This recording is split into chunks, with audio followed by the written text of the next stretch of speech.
ತಮ್ಮೆಲ್ಲರಿಗೆ ಹೃದಯಪೂರ್ವಕ ಅಭಿನಂದನೆಗಳ ಜೊತೆಗೆ ತಮ್ಮನ್ನು ಸ್ವಾಗತ ಬಯಸ್ತಾ ಇದ್ದೀನಿ.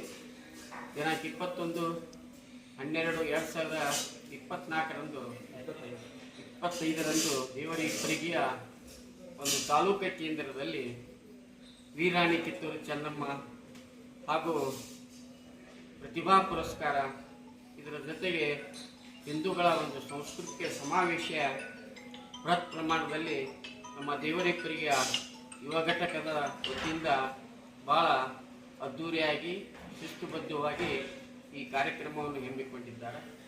ಕಾರಣ ಇಷ್ಟೇ, ಒಂದು ವೀರಾಣಿ ಕಿತ್ತೂರು ಚೆನ್ನಮ್ಮನ ಇತಿಹಾಸ ನಮ್ಮ ಯುವ ಪೀಳಿಗೆಗೆ ಮುಂದೊಯ್ಯಲಿಕ್ಕೆ, ಅದೇ ರೀತಿ ಶ್ರಮ ಹಾಕಿ SSLC ಮತ್ತು PUCಯಲ್ಲಿ ಅತಿ ಹೆಚ್ಚು ಅಂಕ ಗಳಿಸಿರ್ತಕ್ಕಂಥ ಪ್ರತಿಭಾವಂತ ವಿದ್ಯಾರ್ಥಿಗಳಿಗೆ ಪ್ರತಿಭಾ ಪುರಸ್ಕಾರವನ್ನು ಹಮ್ಮಿಕೊಂಡಿದ್ದು, ಅದರ ಜೊತೆಗೆ ಹಿಂದೂಗಳ ಒಂದು ಸಂಸ್ಕೃತಿ, ಆಚಾರ ವಿಚಾರ, ನಡೆನುಡಿಗಳ ಬಗ್ಗೆ ಆ ಸಂಸ್ಕೃತಿಯ ಒಂದು ಬಿಂಬಿಸುವಂಥ ಕೆಲಸ ನಮ್ಮೆಲ್ಲ ಸಮಾಜದ ಮಕ್ಕಳಿಗೆ ನಮ್ಮ ನಡೆದು ಬಂದಿರತಕ್ಕಂಥ ದಾರಿ ವಿಷಯವಾಗಿ ಆ ಒಂದು ಸಂಸ್ಕಾರ ಇರ್ತಕ್ಕಂಥ ಒಂದು ಹಿಂದೂಗಳ ಒಂದು ಸಂಸ್ಕಾರ ಕಾರ್ಯಕ್ರಮವನ್ನು ಕೂಡ ಈ ಒಂದು ಸಂದರ್ಭದಲ್ಲಿ ನಡೀತಾ ಇದೆ.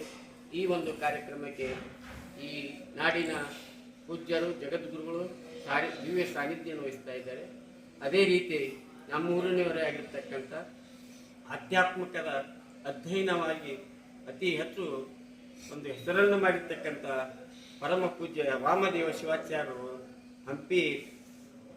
ಹಂಪಿ ಮಠದ ಪೂಜ್ಯರು ಕೂಡ ಆಗಮಿಸ್ತಾ ಇದ್ದಾರೆ. ಇನ್ನೋರ್ವರು ನಮ್ಮೂರಿನವರೇ ಆಗಿರ್ತಕ್ಕಂಥ ಈ ಒಂದು ಕಾರ್ಯಕ್ರಮದಲ್ಲಿ ಮಡಿವಾಳ ಈಶ್ವರ ಮಹಾಸ್ವಾಮಿಗಳು ಕೂಡ ದಿವ್ಯ ಸಾನ್ನಿಧ್ಯ ವಹಿಸ್ತಾ ಇದ್ದಾರೆ.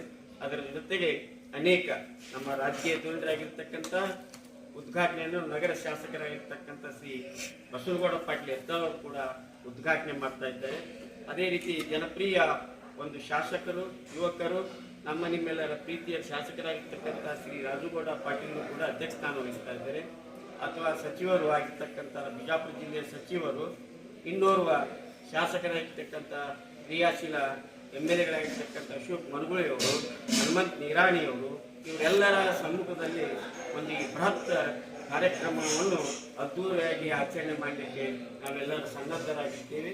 ಮುಂಜಾನೆ 10 ಗಂಟೆಗೆ ನಮ್ಮ ಮಹಿಳೆಯರಿಂದ ಒಂದು ಕುಂಭ ಮೆರವಣಿಗೆ, 10 ಗಂಟೆಗೆ ಕಲ್ಮೇಶ್ವರ ದೇವಸ್ಥಾನದಿಂದ ಮೌರ್ಯ ಹನುಮಂತ ವೃತ್ತ, ಅಲ್ಲಿಂದ ಅಂಬೇಡ್ಕರ್ ಸರ್ಕಲ್, ಅಲ್ಲಿಂದ ವೀರಾಣಿ ಕಿತ್ತೂರು ಚೆನ್ನಮ್ಮನ ಒಂದು ಸ್ಥಳಕ್ಕೆ ಹೋಗಿ ಈ ಕುಂಭದ ಮೆರವಣಿಗೆಯಿಂದ ಮಧ್ಯಾಹ್ನ 4 ಗಂಟೆಗೆ ಭವ್ಯವಾದಂಥ ಒಂದು ಕಾರ್ಯಕ್ರಮದ ಸಿದ್ಧತೆಯನ್ನು ಈಗಾಗಲೇ ನಮ್ಮ ಯುವಕರು ಮಾಡಿಕೊಂಡಿದ್ದಾರೆ.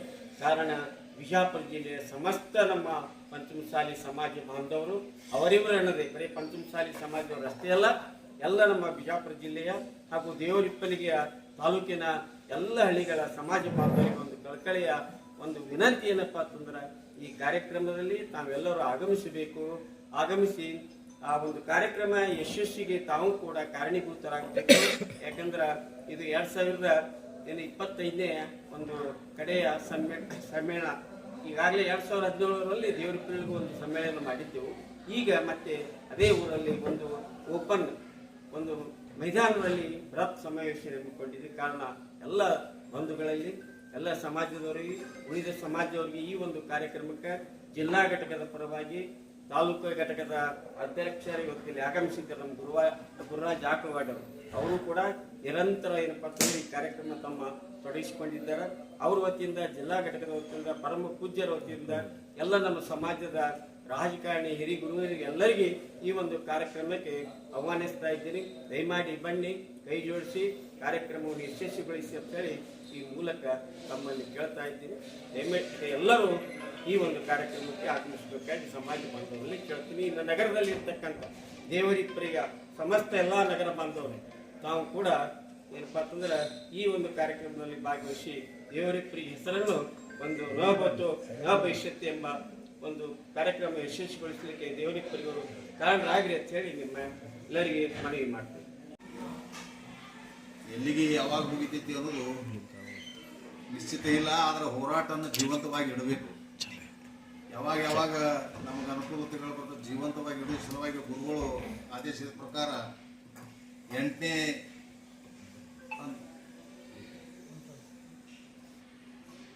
ಹೋರಾಟವನ್ನು ಪ್ರಾರಂಭಿಸಿದ್ದಾರೆ. ಈಗಾಗಲೇ 2-3 ತಾಲೂಕದಲ್ಲಿ ಅದರ ಬಗ್ಗೆ ಚಾಲನೆಯನ್ನು ಕೊಟ್ಟಿದ್ದಾರೆ. ಅದೇ ಪ್ರಕಾರ ಈಗ ದೇವರಿಪ್ರಿಗಳಿಂದಲೂ ಮುಂದಿನ 8ನೇ ಹೋರಾಟದ ಬಗ್ಗೆ ಸಲುವಾಗಿ 8ನೇ ಹೋರಾಟದ ಚಾಲನೆಯನ್ನು ಕೊಡುವುದು ಆಗಿರುತ್ತದೆ. ಈ ಹೋರಾಟ ನಿರಂತರವಾಗಿರುವುದು ಎಲ್ಲಿಯವರೆಗೆ ನಮಗೆ 2A ಮೀಸಲಾತಿ 2A ಅಂದ್ರೆ ಅದ್ರ ಪರ್ಯಾಯವಾಗಿ ಯಾವುದಾದ್ರೂ ಮೀಸಲಾತಿ. ಈಗ ಒಬ್ರು 2A ಕೇಳಿಲ್ಲ, ಅದು ಕೇಳಿಲ್ಲ, ಇದು ಕೇಳಿಲ್ಲ, ಸುಮ್ಮ ಕಾಂಪ್ಲಿಕೇಟೆಡ್ ಮಾಡ್ತಾರ. ಅದು ಏನಿಲ್ಲ, ನಮಗೊಂದು ಮೀಸಲಾತಿ ಬೇಕು. ಮೀಸಲಾತಿ 2A ಕೊಡ್ಲಿ, 2D ಒಳಗರೆ ಕೊಡ್ಲಿ, ಯಾವ್ದ್ರೊಳಗರೆ ಕೊಡ್ಲಿ, ಏನಾರ ಹೆಸರಿಟ್ಟು ಅದು ಕೊಟ್ರೆ ಸಾಕು. ಆ ದೃಷ್ಟಿಯಿಂದ ಆ ಹೋರಾಟವನ್ನು ಜೀವಂತವಾಗಿ ಇಡುದ್ರ ಸಲುವಾಗಿ ಮತ್ತೆ 8ನೇ ಹೋರಾಟ ಚಾಲೂ ಅದೇ. ಅದಕ್ಕೆ ಎಲ್ಲ ಸಮಗ್ರ ಸಮಾಜದವರು ಈ ಹೋರಾಟವನ್ನು ನಿರಂತರವಾಗಿ ಮುಂದುವರಿತಾ ಇರಬೇಕು. ಯಾಕಂದ್ರೆ ಈ ಹೋರಾಟ ನಾವು ಎಲ್ಲಿವರೆಗೆ ಕೊನೆಯವರೆಗೆ ನಾವು ಇದ್ರ ಒಯ್ಲಿಲ್ಲ ಅಂದ್ರೆ ಅದ್ರ ನಡುವೆ ಹೋಗ್ಬಿಡ್ತದ. ಈ ಹೋರಾಟವನ್ನು ದಂಡಿಗೆ ಹಚ್ಚೋದು ನಮ್ಮ ಎಲ್ಲರ ಕರ್ತವ್ಯ ಆಗೈತಿ. ಈ ಹೋರಾಟ ಯಾವಾಗ ಒಮ್ಮೆ ಸರ್ಕಾರದ ಅನುಕೂಲತೆ ಇರ್ತಾವೆ, ಒಮ್ಮೆ ಅನಾನುಕೂಲಗಳು ಇರ್ತಾವೆ. ಇವು ಬಂದಾಗ ನಡುವೆ ಇವು ಹಿನ್ನಡೆ ಆಗೋದು, ಮುನ್ನಡೆ ಆಗೋದು ಇವೆಲ್ಲ ಇದ್ದೇ ಇರ್ತಾವೆ. ಅದಕ್ಕೆ ಈ ಹೋರಾಟವನ್ನು ನಾವು ಮುಂದುವರಿಸಬೇಕಂತೇಳಿ 8ನೇ ಹೋರಾಟವನ್ನು ಚಾಲೂ ಮಾಡ್ತೇವೆ. ವಿಜಯಪುರ ಮಹಾನಗರದ ಎಲ್ಲ ನಮ್ಮ ದೃಶ್ಯ ಮಾಧ್ಯಮ ಮತ್ತು ಮುದ್ರಣ ಮಾಧ್ಯಮದ ಬಂಧುಗಳೇ, ಇದು ತುರ್ತಾಗಿ ಕರೆದಿರ್ತಕ್ಕಂಥ ಶಿವಸಾರಿ ಸಮಾಜದ ಜಿಲ್ಲಾ ಮಾಧ್ಯಮಗೋಷ್ಠಿಯಲ್ಲಿ ಭಾಗವಹಿಸಿರ್ತಕ್ಕಂಥ ನಮ್ಮ ಮೀಸಲಾತಿ ಹೋರಾಟ ಸಮಿತಿ ಅಧ್ಯಕ್ಷರೇ, ಜಿಲ್ಲಾಧ್ಯಕ್ಷರೇ, ತಾಲೂಕು ಅಧ್ಯಕ್ಷರೇ ಮತ್ತು ದೇವರಿಪುರಿ ತಾಲೂಕಿನ ಎಲ್ಲ ಯುವ ನಾಯಕರುಗಳು ಇಲ್ಲಿ ಭಾಗವಹಿಸಿದ್ದಾರೆ. ತಾವೆಲ್ಲ ಬಂದಿದೆ ತಮ್ಮೆಲ್ಲರಿಗೂ ಶರಣ. ಈಗಾಗಲೇ ವಿಜಯಪುರ ಜಿಲ್ಲೆಯ ಜನರಿಗೆ ಗೊತ್ತಿರುವ ಸಂಗತಿ, 2A ಮೀಸಲಾತಿ ಸಿಗೋವರೆಗೂ ಹೋರಾಟ ನಿರಂತರ ನನ್ನ ಸಂದೇಶವನ್ನು ಚಳವಳಿಯನ್ನು ಶುರು ಮಾಡಿರುವಂಥದ್ದು. ಆ ಕಾರಣಕ್ಕೋಸ್ಕರವಾಗಿಯೇ 8ನೇ ಹಂತದ ಚಳವಳಿಯನ್ನು ಈಗಾಗಲೇ ಬೆಳಗಾವಿ ಜಿಲ್ಲೆಯ ರಾಯಬಾಗ್ ತಾಲೂಕು ಆರೋಗ್ಯದಿಂದ ಶುರು ಮಾಡಲಾಗಿದೆ. ಅದಾದ ನಂತರ ಕುಂದಗೋಳದಲ್ಲಿ ನವೆಂಬರ್ 22ನೇ ತಾರೀಕಿಗೆ ಸಮಾವೇಶವನ್ನು ಮಾಡಲಾಗಿದೆ. ಅದೇ ಪ್ರಕಾರವಾಗಿ ದೇವರಿಪುರಿ ಮಹಾನಗರದಲ್ಲಿ 12ನೇ ಶತಮಾನದ ವೀರಗಣಾಚಾರಿ ನಿಷ್ಠುರವಾದಿ ಶರಣ ವೀರಗಂಟೆ ಮಡಿವಾಳ ಮಾಚಿದೇವರ ಜನ್ಮಸ್ಥಳ ಮತ್ತು ಐಕ್ಯ ಸ್ಥಳವಾಗಿರ್ತಕ್ಕಂಥ ದೇವರಿಪುರಿಯ ಪುಣ್ಯಭೂಮಿಯಲ್ಲಿ ಲಿಂಗಾಯತ ಪಂಚಮಸಾಲಿ ಪ್ರತಿಜ್ಞಾ ಕ್ರಾಂತಿ ದಿನವಂತೆ ಈ ಬೃಹತ್ ಸಮಾವೇಶವನ್ನು 21ನೇ ತಾರೀಕು ನಾಳೆ 21ನೇ ತಾರೀಕು ಭಾನುವಾರ ಬೆಳಗ್ಗೆ 10 ಗಂಟೆಗೆ ಕಲ್ಮೇಶ್ವರ ದೇವಸ್ಥಾನದಿಂದ ಬೃಹತ್ ರ್ಯಾಲಿಯ ಮೂಲಕವಾಗಿ ನಮ್ಮ ಚಳವಳಿ ಆರಂಭಗೊಂಡು ಸಾಯಂಕಾಲ 4 ಗಂಟೆಗೆ ಇಂಡಿ ರಸ್ತೆ ಇರತಕ್ಕಂಥ ಚೆನ್ನಮ್ಮನ ಸರ್ಕಲ್ ಮುಂಭಾಗದಲ್ಲಿರ್ತಕ್ಕಂಥ ಬೃಹತ್ ಮೈದಾನದಲ್ಲಿ ಪಂಚಮಸಾಲಿ ಮೀಸಲಾತಿಗಾಗಿ ಪ್ರತಿಜ್ಞಾ ಕ್ರಾಂತಿ ಎನ್ನುವಂಥ ಬೃಹತ್ ಅಭಿಯಾನವನ್ನು ಅವತ್ತು ಮಾಡಲಾಗುತ್ತದೆ. ಅದರೊಂದಿಗೆ ಚೆನ್ನಮ್ಮನವರ ಜಯಂತಿ ಮತ್ತು ವಿಜಯೋತ್ಸವ ಮತ್ತು ನಮ್ಮ ವಿದ್ಯಾರ್ಥಿಗಳಿಗೆ ಉದ್ಯೋಗಕ್ಕೋಸ್ಕರ ಈ ರೀತಿಯಾಗಿರ್ತಕ್ಕಂಥ ಒಂದು ಬೃಹತ್ ಸಮಾವೇಶವನ್ನು ದೇವರಿಪುರಿಯಲ್ಲಿ 2ನೇ ಬಾರಿಗೆ ಅತ್ಯಂತ ಅದ್ಭುತ ಮಾಡಲಿಕ್ಕೆ ಇಡೀ ದೇವರಿಪುರಿಗೆ ಎಲ್ಲ ಹಿರಿಯರು ಎಲ್ಲ ಯುವಕರೇ ಮಾಡುವಂಥ ಅಪರೂಪದ ಸಮಾವೇಶ.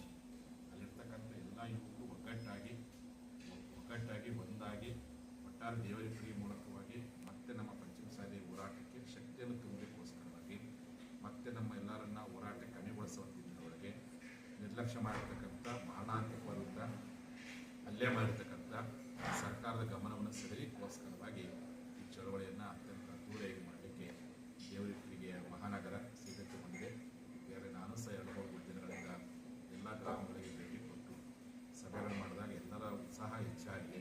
ಆ ಮೂಲಕವಾಗಿ ದೇವರಿಪುರಿ ಮಹಾನಗರ ಮೀಸಲಾತಿ ಹೋರಾಟದ ಮೂಲಕ ಈ ನಾಡಿನ ಈ ಜಿಲ್ಲೆಯ ಜನರನ್ನು ಕೈಬೀಸಿ ಕರೆದ ಮೂಲಕವಾಗಿ ಸರ್ಕಾರಕ್ಕೊಂದು ಸ್ಪಷ್ಟ ಸಂದೇಶವನ್ನು, ನೀವು ಏನೇ ಲಾಠಿ ಚಾರ್ಜ್ ಮಾಡಿ, ಏನೇ ಹೋರಾಟದ ಅಂತಿಮ ಪ್ರಯತ್ನ ಮಾಡಿದರೂ ಸಹ ನಾವು ಮೀಸಲಾತಿ ಆದೇಶ ಪ್ರಮಾಣ ಪತ್ರ ಸಿಗೋವರೆಗೂ ಹೋರಾಟ ನಿರಂತರ ಎನ್ನುವಂಥ ಸಂದೇಶವನ್ನು ಮತ್ತೊಮ್ಮೆ ನಾವು ದೇವರಿಪುರಿಗೆಯಲ್ಲಿ ಪಂಚಮಸಾಲಿ ಪ್ರತಿಜ್ಞಾ ಕ್ರಾಂತಿ ಚೆನ್ನಮ್ಮನ ಜಯಂತಿ ಮೂಲಕವಾಗಿ ಈ ನಾಡಿಗೆ ನಮ್ಮ ಶಕ್ತಿ ಪ್ರದರ್ಶನವನ್ನು ನಾವೆಲ್ಲರೂ ಸಹ ಮಾಡ್ತೀವಿ. ಕನಿಷ್ಠ ಒಂದು 10,000ಕ್ಕಿಂತ ಹೆಚ್ಚು ಜನ ಸೇರುವಂಥ ನಿರೀಕ್ಷೆಯನ್ನು ಇಟ್ಕೊಂಡಿದ್ವಿ. ಆ ಒಂದು ಸಮಾವೇಶಕ್ಕೆ ನಾಡಿನ ಜನತೆ ಮತ್ತು ಜಿಲ್ಲೆಯ ಜನತೆ ಮತ್ತು ತಾಲೂಕಿನ ಜನತೆ ಒಟ್ಟು ಸಾಗಬೇಕು. ಚೆನ್ನಮ್ಮನ ಅಭಿಮಾನಿಗಳು ಬರಲಿ, ರಾಯನ ಅಭಿಮಾನಿಗಳು ಬರಬೇಕು,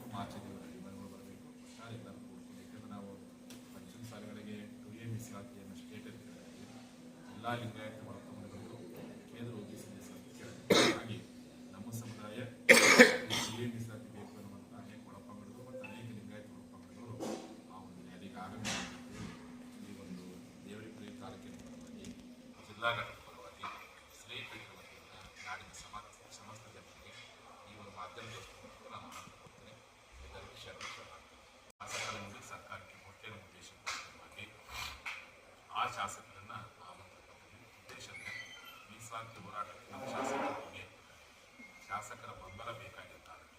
ಅವರೆಲ್ಲ ಒಕ್ಕೂಟದಿಂದ ಸರ್ಕಾರ ಗಮನವನ್ನು ಸೆಳೆಯುವಂತಿದ್ದರೊಳಗೆ ಎಲ್ಲ ಸಮುದಾಯದ ಶಾಸಕರುಗಳಿಗೆ ಆಗಲೇ ತಪ್ಪು ಸಮುದಾಯ ಮೀಸಲಾತಿಯನ್ನು ಪಡ್ಕೊಂಡಿದ್ದಾರೆ.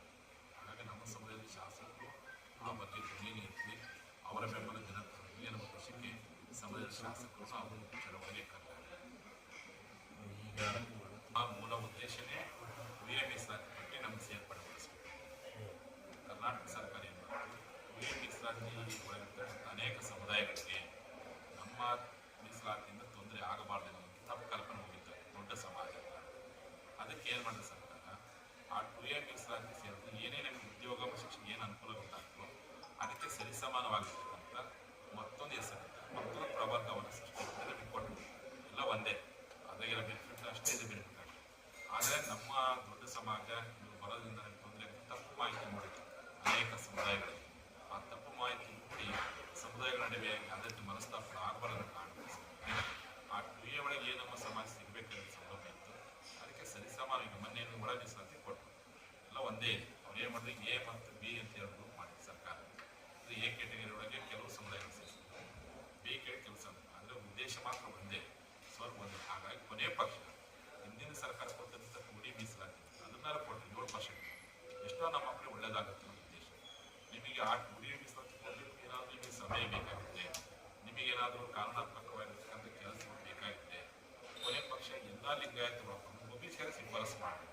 ಈಗಿನ ಸರ್ಕಾರ ಕೇಳೋದು ಹಿರಿಯ ಮೀಸಲಾತಿ ಕಾರಣ ನಮ್ಮನ್ನು ಸೇರಿಸಿ ಅದು ಸೇರಿಸಲಿಕ್ಕೆ ನಿಮಗೆ ಇಷ್ಟ ಇಲ್ಲಪ್ಪ ಅಂದರೆ ಹಿಂದಿನ ಸರ್ಕಾರ ಕೊಟ್ಟ ಕೂಡಿ ಮೀಸಲಾತಿ ಸುಪ್ರೀಂ ಕೋರ್ಟ್ನಿಂದ ಅದನ್ನು ನೀವು ಇಬ್ಬರನ್ನು ವಾಪಸ್ ಪಡ್ಕೊಂಡು ಅದನ್ನಾದರೂ ನಮ್ಮನ್ನ ಸೇರಿಸೋ ಪ್ರಯತ್ನ ಮಾಡಿ. ಅಷ್ಟೇ ನಮ್ಮ ಮಕ್ಕಳಿಗೆ ಅನುಕೂಲ ಇಲ್ಲ. ಅದನ್ನು ಉಪಯೋಗಕ್ಕೆ ಸಮಯ ಬೇಕಾಗಿದ್ದರೆ ಲಿಂಗಾಯತ ಒಳಪಂಗಡಗಳ ಎಲ್ಲವನ್ನು ನಮ್ಮ ಸಮಾಜ ಎಲ್ಲ ಲಿಂಗಾಯತ ಒಳಪಂಗಡಗಳನ್ನು ಕೇಂದ್ರ OBC ಮೀಸಲಾತಿ ಪಟ್ಟಿಗೆ ಶಿಫಾರಸು ಮಾಡೋ ಪ್ರಯತ್ನ ಎಲ್ಲ ಮಾಡಿ. ನೀವು ಅದನ್ನು ಮಾಡೋಕ್ಕೆ ಕಡೆ ಇಲ್ಲ, ಇದನ್ನು ಮಾಡೋಕ್ಕೆ ಕಡೆ ಇಲ್ಲ. ಶಿಫಾರಸು ಕೇವಲ ಪೋಸ್ಟ್ ಬ್ಯಾಂಕ್ ಅದನ್ನಾರು ಮಾಡಿ ಪುಣ್ಯ ಕಟ್ಟರೆ ಲಿಂಗಾಯತರು ಎಷ್ಟೋ ಈ ಸಂದರ್ಭದಲ್ಲಿ ನಿಮಗೆ ಆಫ್ಟರ್ ನಿಜಲಿಂಗಪ್ಪ ಅನ್ನೋಂಥದ್ದು ವೀರೇಂದ್ರ ಪಾಟೀಲ್ ಫಸ್ಟ್ ಲಿಂಗಾಯತರಿಗೆ ಪಕ್ಷಕ್ಕೆ ಆಶೀರ್ವಾದ ಮಾಡಿದ್ದಾರೆ. ಈ ಸಮುದಾಯದ ಋಣ ತಿಳಿಸ್ಬೇಕಪ್ಪ ಅಂದರೆ ಯಾರೋ ಒಬ್ಬರು ಮಂತ್ರಿ ಮಾಡೋದು ಅಥವಾ ಯಾವುದೋ ಒಂದು ಭಾವಚಿತ್ರಗಳಿಗೆ ಗೌರವ ಕೊಡೋದು ಅಥವಾ ಏನೋ ಪುಸ್ತಕ ಬಿಡುಗಡೆ ಮಾಡೋದು ಮತ್ತು ಯಾವುದಕ್ಕಾದ್ರು ನಾಮಕರಣ ಮಾಡೋದು ಯಾವುದೋ ಸರ್ಕಾರ ಉದ್ಘಾಟನೆ ಮಾಡೋದಿದೆ ಈ ಸಮಾಜ ಋಣ ತೀರಿಸಂತ ಯಾರು ಅನಿಸಿದೆ ಎಲ್ಲರೂ ಮಾಡೇ ಮಾಡ್ತಾರೆ. ಈ ಸಮುದಾಯದ ಲಿಂಗಾಯತ ಸಮುದಾಯದ ಋಣ ತೀರಿಸುವಂಥ ನಿಮಗೆ ಕಾಳಜಿ ಇದೆ, ಇಚ್ಛಾಶಕ್ತಿ ಇದೆ, ನೀವು ಶಿಫಾರಸು ಮಾಡಿ. ನಾವು ಮತ್ತು ಕೇಂದ್ರದ ಮೇಲೆ ಒತ್ತಡ ಮಾಡಿ ಯಾವ ರೀತಿ ಈಗಾಗಲೇ ಒಕ್ಕಲಿಗ ಸಮುದಾಯ OBC ಒಳಗೆ ಹಾಗೆ ನಮ್ಮ ಲಿಂಗಾಯತ OBC ಒಳಗೆ ಸಿಸ್ಟಮ್ ಮಾಡಿದೆ. ಸೆಂಟ್ರಲ್ ಗೌರ್ಮೆಂಟ್ ಜಾಬ್ ಒಳಗೆ ಸೆಂಟ್ರಲ್ ಗೌರ್ಮೆಂಟ್ ಶಿಕ್ಷಣ ಸಂಸ್ಥೆಗೆ ಅಷ್ಟೆಲ್ಲ ಮಕ್ಕಳು ಅನುಕೂಲ ಆಗುತ್ತೆ ಅನ್ನೋದು ಅಂದ್ಕೊಂಡು ನಾವು ಚಳವಳಿ ಮಾಡಕತ್ತೀವಿ. ಈ ಸರ್ಕಾರ ಅದನ್ನಾರು ಮಾಡಿ ಪುಣ್ಯ ಕಟ್ಟಿಕೊಳ್ಳೋದು ಅಂತ ಇಂದಿನೊಳಗೆ ನಾವು ಹೋರಾಟ ಮಾಡಿದ್ವಿ. ಆಗ ನಮಗೆಲ್ಲ ಮನ್ನಾ ಮಾಡಿ 1 ವರ್ಷ ಆಯಿತು. ಅದಕ್ಕೋಸ್ಕರ ನಿರಂತರವಾದ ಹೋರಾಟ ಜೀವ ತಿಳ್ಕೊಂಡು ಪ್ರತಿ ತಾಲೂಕಲ್ಲಿ ಜಾಗೃತಿ ಸಮಾವೇಶ ಮಾಡ್ತಾ ಪ್ರತಿಜ್ಞೆ ಕ್ರಾಂತಿ ರ್ಯಾಲಿ ಮಾಡ್ತಾ ಸರ್ಕಾರ ಅವರೇ ಮನಸ್ಸು ಪರಿವರ್ತನೆ ಅವರೇ ನಮ್ಮನ್ನು ಕರಿಬೇಕು. ನಾಯಕರು ಕರೆದು ಇಲ್ಲಪ್ಪ ಏನೋ ಇನ್ನು ನಮ್ಮ ತಪ್ಪಾಗೈತಿ, ಕ್ಷಮಿಸ್ರಿ, ನಿಮ್ಗೆ ಏನು ಬೇಕಪ್ಪ ಕೊಡ್ತೀವಿ ಅಂತ ಅವ್ರ ಮನಸ್ಸು ಕರೆಯೋವರೆಗೂ ಹೋರಾಟ ಊರು ಕೊಡೋದಕ್ಕೆ ಮುಂದೆ ಯಾವ ಪುಣ್ಯ ಕೊಡ್ತಾನೋ ಆ ಮೂಲಕ ಮೀಸಲಾತಿ ಪಡ್ಬೋದು. ಈಗ ಮಾನ್ಯ ಮುಖ್ಯಮಂತ್ರಿಗಳು ಸಿದ್ದರಾಮಯ್ಯ ಮತ್ತು ಹೋರಾಟ ಜೀವಂತ ಇರ್ತೇವೆ. ಅವ್ರು ಕರೀತಾರೆ ಅಂತ ನಾವು ನಿರೀಕ್ಷೆ ಮಾಡಕ್ಕೆ ಹೋಗಲ್ಲ. ಕರೆದ್ರೆ ನಿರೀಕ್ಷೆ ನೀವು ಮಾಡಲೇಬೇಕು. ಯಾಕಂದ್ರೆ ಜ್ಯೋತಿ ಸ್ಥಾನ ಇರ್ತಕ್ಕಂಥದ್ದು ಎಲ್ಲ ಸಮುದಾಯಗಳ ಹಕ್ಕುಗಳ